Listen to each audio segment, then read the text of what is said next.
শুরুতেই এমন এক মোড় যা ফের উস্কে দিল সালমান শাহের মৃত্যুর পুরনো প্রশ্ন। ৩০ বছর পর হত্যা মামলায় গ্রেফতার হয়েছেন খলনায়ক ডন।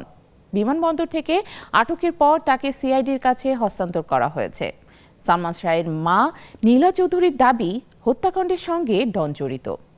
এখন তদন্তে কি আসবে সেই রাতের অজানা সত্য?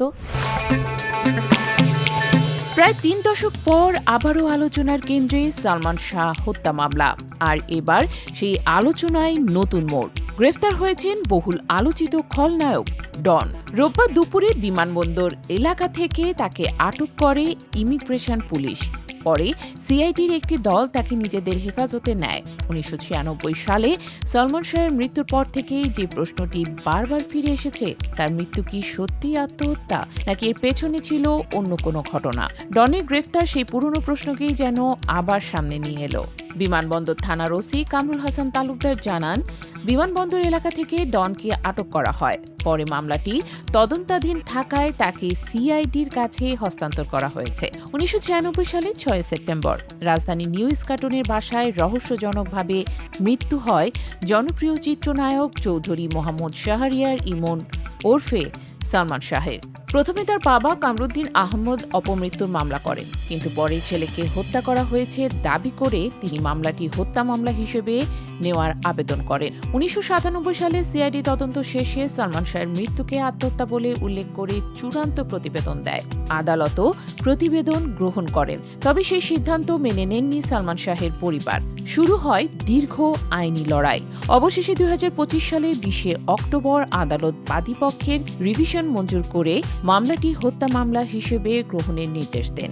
পরদিন রমনা থানার সালমান শাহের মামা মোহাম্মদ আলমগীর হত্যা মামলা করেন। এতে সালমান শাহের স্ত্রী সামিরা হক সহ ১১ জনকে আসামি করা হয়। তাদের মধ্যে রয়েছেন শিল্পপতি ও সাবেক চলচ্চিত্র প্রযোজক আজিজ মোহাম্মদ ভাই এবং খলনায়ক ডন সহ আরও কয়েকজন।